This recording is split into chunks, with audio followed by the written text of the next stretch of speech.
That's beautiful. Thank you, Hannah and Beth, and thanks to everybody who's contributed to this evening, Anne and her team, and each of you for being here. It's just been, I think, a really beautiful time together. I want to thank you for that.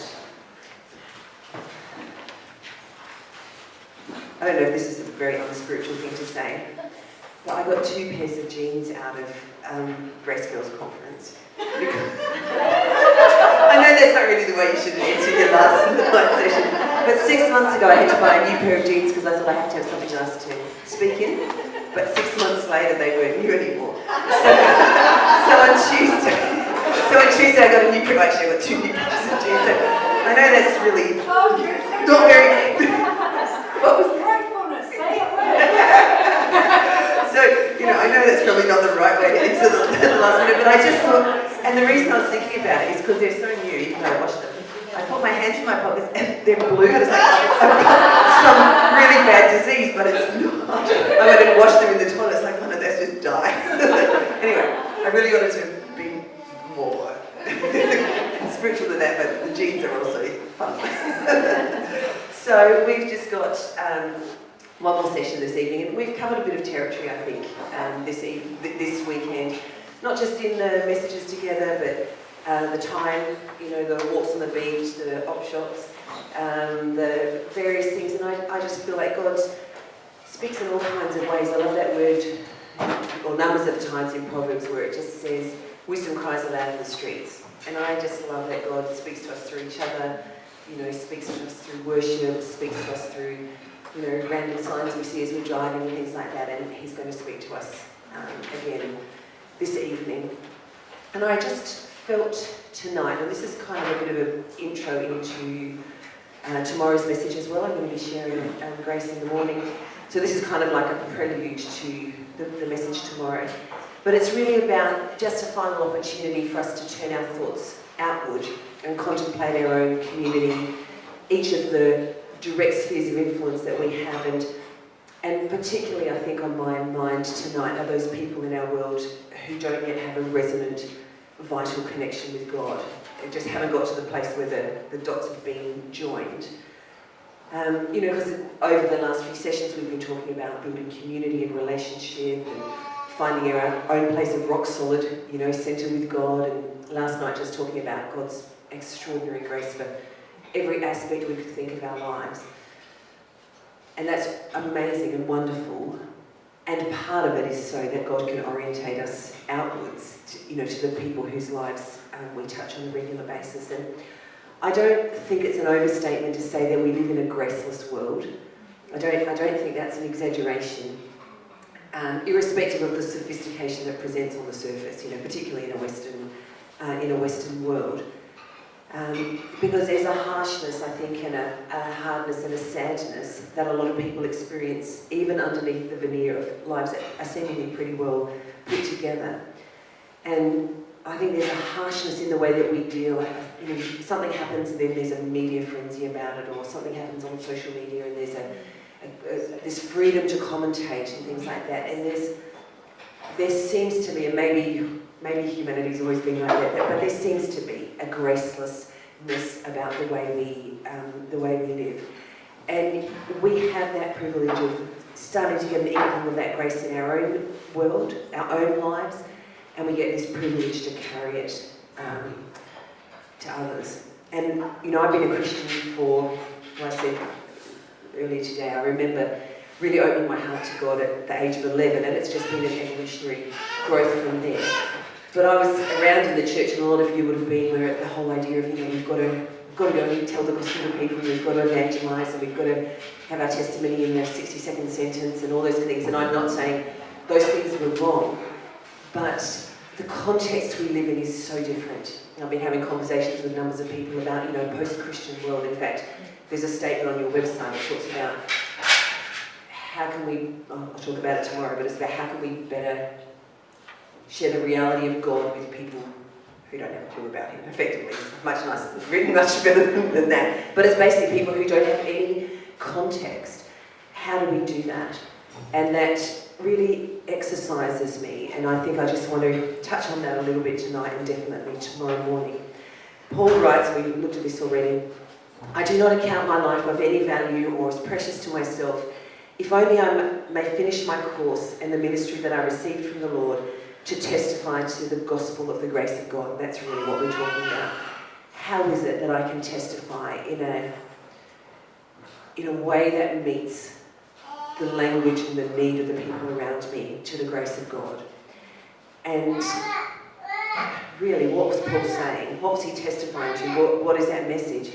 It's about God who brings light into darkness, and it's about God who brings grace into graceless spaces. And I reckon I think I'm pretty sure I shared this scripture when I was at the 7 Mile Beach time with you a long time ago. So if you think, she's taught us this already, it's important. and it's a verse I love a lot. Mark 9 verse 36. It's talking about Jesus. He felt great pity for the crowds that came because their problems were so great and they didn't know where to go for help. When he saw the multitudes, he was moved with compassion for them. I love that scripture. It's a really moving insight into God's heart for humanity. He felt great pity for the crowds that came because their problems were so great and they didn't know where to go for help. That's such a hopeless statement, when I don't know where to go for help.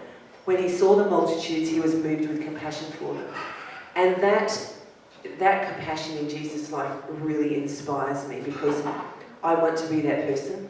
I want to be slow enough and thoughtful enough and connected enough that I can actually see the things in people's lives that ought to move me to compassion. And I don't always, I can move through a room quickly and be busy and have things to do. But in all of our worlds, in this room tonight, there are people for whom compassion is really necessary right now. And more and more, I want to be that person and someone who can offer answers to questioning hearts. And exactly like you, doesn't matter where we live, we are surrounded by a sea of humanity who are desperately seeking answers. And it doesn't mean they're walking down the street asking questions, but the fact is there's a questioning that's going on. And I don't think those questions are far from the surface.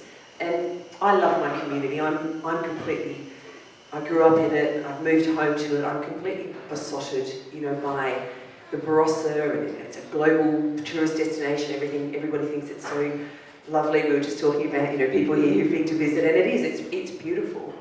But there are still people in that beautiful environment with big questions in their hearts. And it's just the same here. Inner city Hobart, Kingston Beach, Marananga, Barossa, doesn't matter. Every human being has questions in their hearts. And, there's all the funky, cool young winemakers with their, flat whites and talking about the vintage and things like that. They still face the big issues of life. One of my dear friends, a work colleague of mine, her relationship of 7 or 8 years has just disintegrated. 2 young children involved, a business that's had to be closed, land that has to be sold. I've got a young family member, 19-year-old, great kid, experimenting with all kinds of substances, being in psychiatric wards for the psychosis that comes from just doing too much of everything. Obviously, there's a reason he's doing it. Questions. And then his flatmate, I was thinking about him just the other day, I was saying, well, who's your flatmate and what's his story? He's 19, or actually I was talking to my nephew's mum and she said, his flatmate has no parents. And his auntie lives somewhere else down the road and he's by himself. And I'm like, what does a 19-year-old boy who's unemployed and no parents in a flat with my nephew and the whole thing? And it's just like, how does that child get help? There's just, every now and again I think God just pierces through the, I got a new pair of jeans, and it makes you realise there's a whole sea of humanity out there who need Christ. And I've said this before, and this just has stuck with me, from time to time. And I remember I used to work in Sydney, and my office was in a school grounds. I was directing music festivals, now offices happen to be in a primary school. And I could sum up everything I'm saying here with this floating a conversation I heard from a little kid who's saying to his teacher, "I'm just crying and I don't know why." It's just like breaks your heart. You think, oh my gosh. And I think it just sums up humanity. And, you know, the world's a bit of a mess. And Christ. And so I just think, I want you to do that emotional bit, you know. It's an important issue. And I just think, God, open our eyes and just help us see beneath all the stuff. Let me walk around with a little bit more sensitivity to realise, even if they're not saying, "I'm just crying and I don't know why," just to get it's here. Because with all of that, and with all of the things we've talked about, there's this amazing hope. And that's the vector, because we can be that intersection between all of this that's going on in our world and all of that. You know, we started on Friday night about God's grace for everything. For the boy whose parents aren't there anymore, my nephew's doing way too many drugs, the little boy in the yard who knows what his situation was, anybody, the grace of God. So, how do we do it? Like, how do we get from here to there? And I think this part of it for me is an affirmation that God breaks into darkness. He's just amazing. He breaks his light into darkness. 2 Corinthians 4 verse 6 says, for God who said, "Let the light shine out of darkness in creation," made his light shine in our hearts to give us the light of the knowledge of God's glory displayed in the face of Christ. Let me read that again. For the God who said at creation, "Let light shine out of darkness," also made his light shine in our hearts to give us the light of the knowledge of God's glory displayed in the face of Christ. So firstly, God speaks light where there's darkness. It's just what he does. God speaks and something opens up. And that verse is kind of two beautiful parallels. Firstly, it says, beginning of creation, God said, "Let there be light." But he continues to say it wherever there's darkness now, "Let there be light." You know, whenever God's grace intersects with us and our hearts come alive to him, we talk about salvation, but we are awakened to God. God's saying, "Let there be light." And something in the darkness of our heart just is illuminated. And it was the first word of God at the dawning of creation, and it's the word of God over everyone who connects with him. And I just think it's good to remember it, because he's the way maker, promise keeper, all of those things, and the bringer of light. And that's what we need. He speaks this creative word hovering over the dark in the beginning of creation, but dispelling darkness in the human heart as well. And there's this glorious flooding. We talk about coming from darkness to light when we connect with Jesus, but there's this glorious flooding of our souls. And we touched on it earlier today.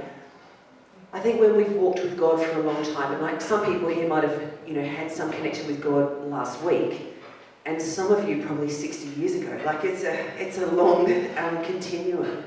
And I think sometimes the longer we walk with God, it can be a bit difficult to connect with that transition from darkness to light. And that's why we thought about it again earlier today. Like, what actually happened when I was blind, but now I see? Because it's great just to remember, I wasn't always like this. Like, my life wasn't always like this.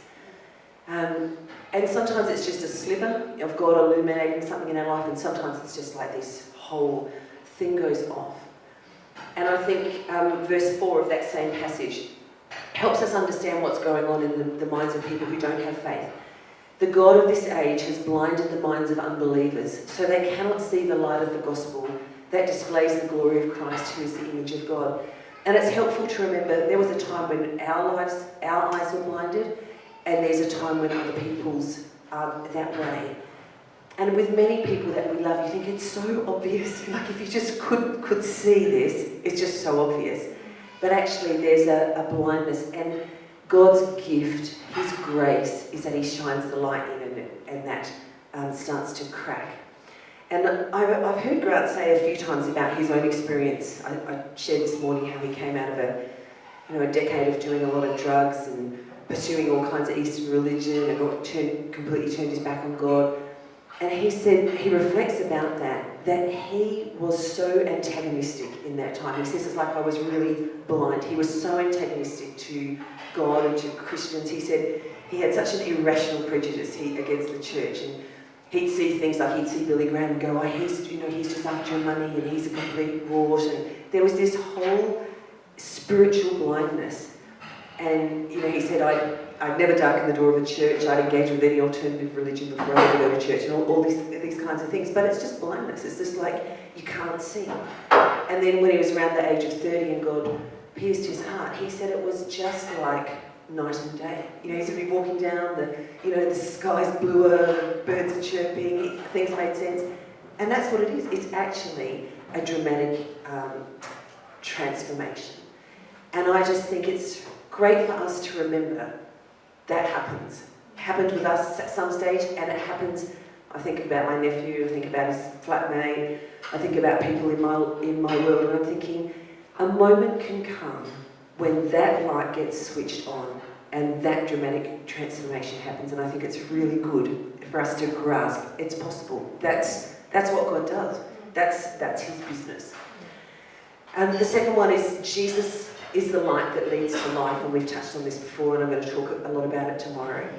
It's that same idea. Jesus is the light that leads to life. These are all scriptures I love. John 8 verse 12, Jesus said to the people, I'm the light of the world.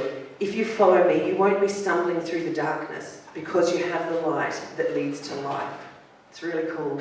If you follow me, you won't be stumbling through the darkness because you have the light that leads to life.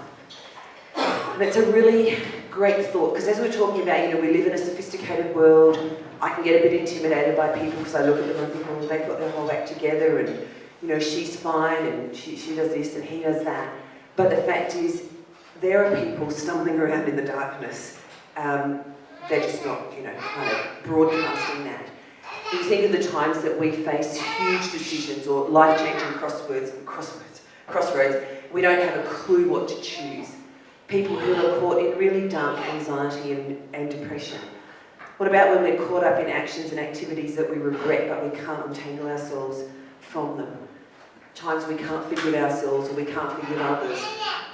Times when our financial foundations are crumbling around us. All these stumbling around in the dark, kind of situations. And that's when this verse comes into it. I'm the light of the world. If you follow me, you won't be stumbling through the darkness because you have the light that leads to life. And that I can readily believe. Like, it's easy, we read the Gospels and just the wonder of God, Christ, walking amongst people and bringing light and bringing grace and bringing dignity. That I can grasp.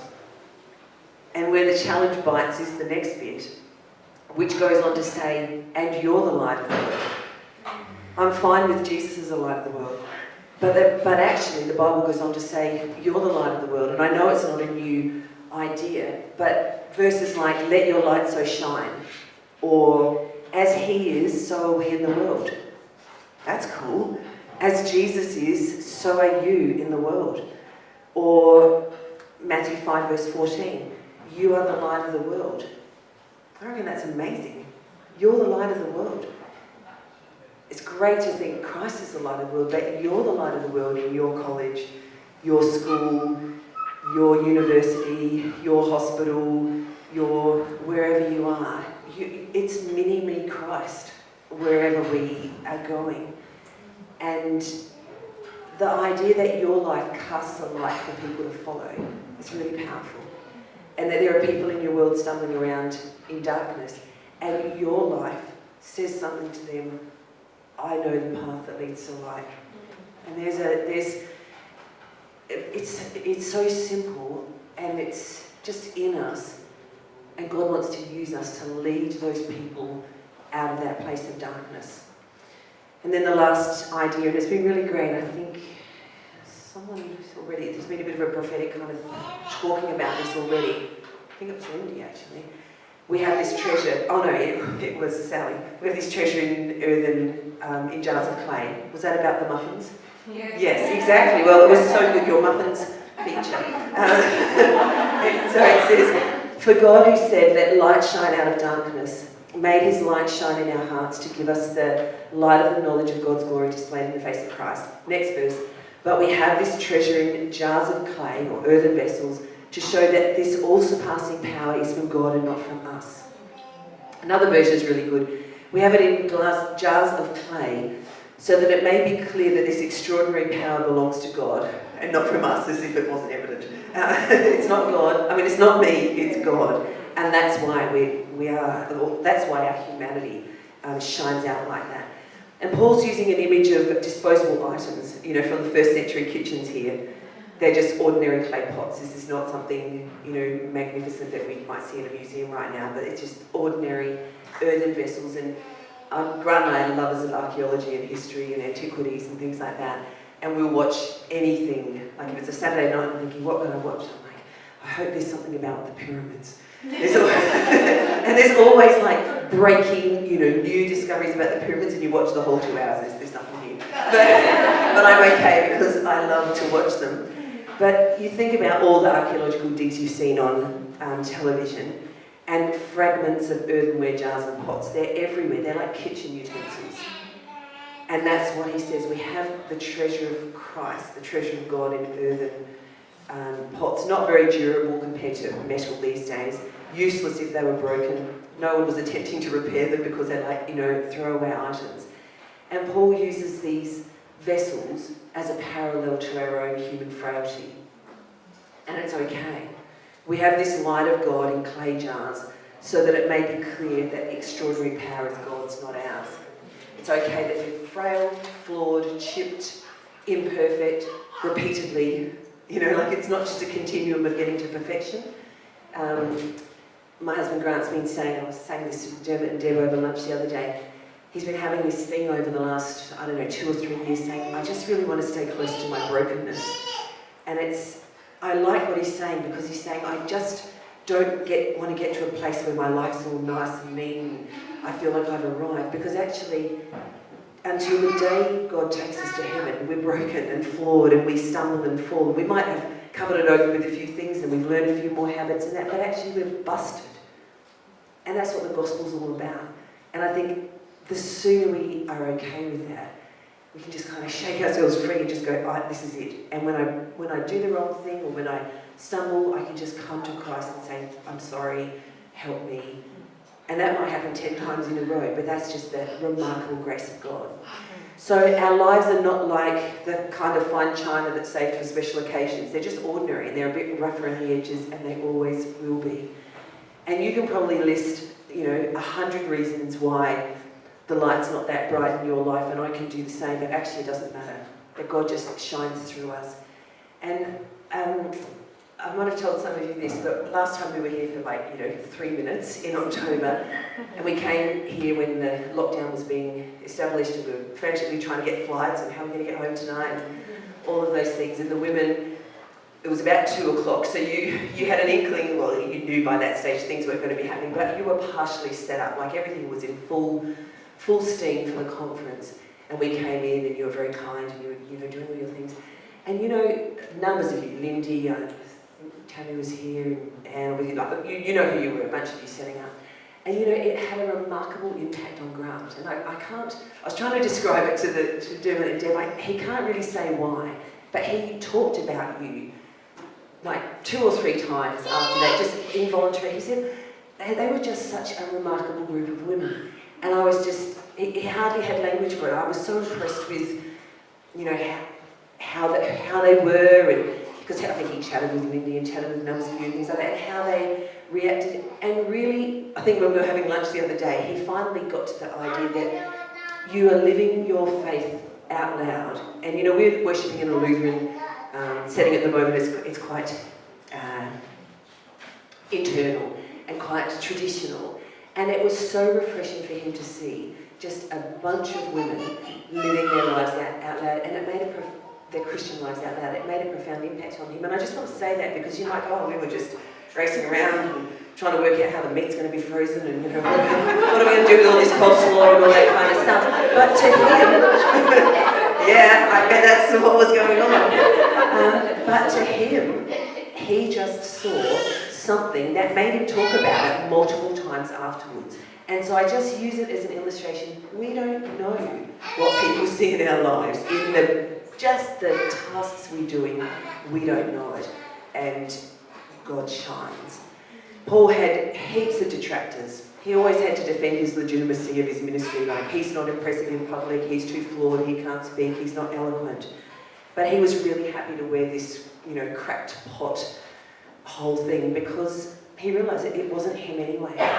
He understood he was a bearer of God's perfect and divine light. And that he believed that God's divinity shone through his human frailty, and we can believe the same. And so just finishing up, I read an account which I thought was kind of cute and curious, that just after the Second World War, the British ambassador to the US devised an ingenious plan for sending top secret messages to and from England. Phone calls were easily tapped, locked bags on planes attracted too much attention, but he found that messages of the highest classification were never discovered if sent in an ordinary envelope by regular mail. No one ever thought to look there. And I think, how curious. You know, God's precious gospel message and grace is delivered in an everyday mug, you know, like an everyday pot, an everyday ordinary thing, because I think it's a bit stealthy. You know, we just get amongst people, we get under people's radars, we just live, and God is there. So I just wanted to encourage all of us, me included. Yes, we carry the light of Christ into the world, and yes, we're frail and flawed. And those two statements both coexist at the same time. And God continues to use us to carry his life-giving light in the midst of our human ordinariness. And I reckon that's marvellous. And so, in kind of a creative expression of this, Hannah's agreed, we're really grateful for it. She's been working on a composition, I don't know in detail, which is a work in progress, and is a little bit of a picture of this. It's a creative picture of we're not finished, we're not perfect, we're not completely signed, sealed and delivered. She's been working on it for her studies, and we've asked her, and Anne's asked her, and she's agreed to come and just really minister that to us. And so it may not be complete, and there might be some things that she feels could be better, but actually it's the whole point of this message. It's like a creative image of exactly what we're talking about. So come and share it with us, Hannah.